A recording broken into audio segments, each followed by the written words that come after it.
उत्तराखंड की देवभूमि ऐतिहासिक है। उत्तराखंड की देवभूमि देश की संस्कृति और संस्कार की द्योतक है। उत्तराखंड की देवभूमि ने इस देश को हमेशा आध्यात्म, हमेशा संस्कार, हमेशा संस्कृति, हमेशा प्रगति और विकास का पाठ पढ़ाया है। उस उत्तराखंड की देवभूमि में सत्ता लोलुपता, राजनीतिक अस्थिरता,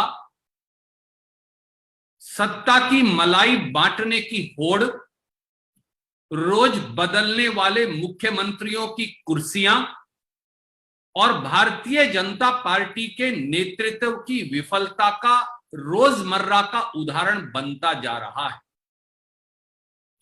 2017 में एक प्रचंड बहुमत के साथ उत्तराखंड के लोगों ने भारतीय जनता पार्टी की सरकार का गठन किया, पर 5 साल में उत्तराखंड की देवभूमि की सेवा करने की बजाय, विकास और प्रगति की गाथा गढ़ने की बजाय मात्र और मात्र सत्ता की मलाई के वितरण का धंधा भारतीय जनता पार्टी ने वहां किया।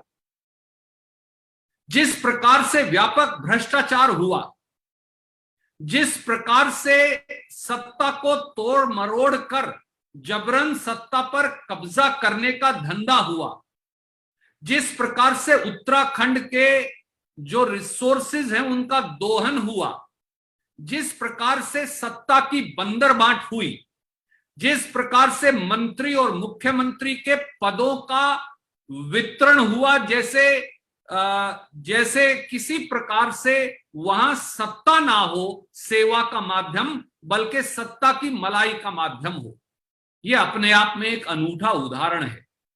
और इसके लिए अगर कोई जिम्मेवार है तो वो माननीय नरेंद्र मोदी जी और जेपी नड्डा जी जिम्मेवार हैं, जिन्होंने पौने 5 साल के शासन में, लगभग 4.5 साल के शासन में उत्तराखंड को एक ऐसे मोड़ पर लाकर खड़ा कर दिया जहां भारतीय जनता पार्टी का काम केवल और केवल सत्ता की मलाई की बंदरबाट करना है। और उत्तराखंड की देवभूमि में ये पहली बार भाजपा ने नहीं किया।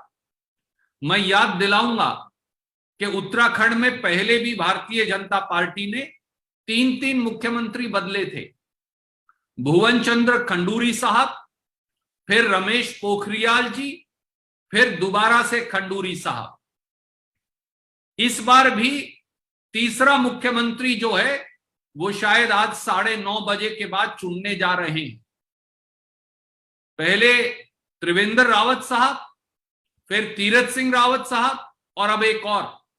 हम तो मोदी जी को कहेंगे 2-3 और बदल दीजिए अगले 6 महीने में, ताकि पूरे देश में आपका रिकॉर्ड बन जाए। और साथियों, राजनीतिक अस्थिरता पैदा करने के लिए भाजपा मशहूर है।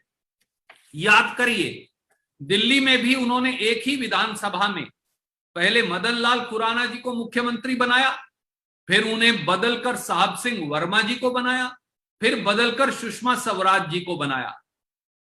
इसी प्रकार से मध्य प्रदेश में एक ही टर्म में उमा भारती जी को बनाया, बाबूलाल गौड़ जी को बनाया, फिर शिवराज सिंह चौहान जी को बनाया।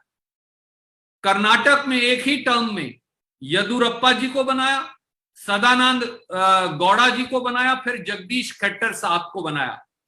और अब फिर कई प्रांतों में वो बार बार खिलौनों की तरह मुख्यमंत्रियों को बदलते हैं।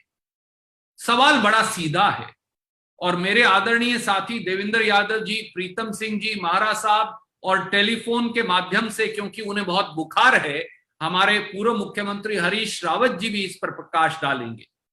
पर सत्ता की लोलुपता, बंदरबाट सत्ता की, हमारे देवभूमि उत्तराखंड की जो खनिज हैं, अन्य रिसोर्सेज हैं, उनका दोहन केवल यही भाजपा ने किया है। और भारतीय जनता पार्टी का शासन अब शर्मसार हो गया है। वो पूरी तरह से नैतिक संवैधानिक अधिकार खो बैठे हैं, और जनता इस बात की इंतजार कर रही है कि कैसे एक बार फिर कांग्रेस पार्टी का शासन वहां बने जनता की वोट से, ताकि एक स्थिर, एक प्रगतिशील और एक तरक्कीशील सरकार का गठन हो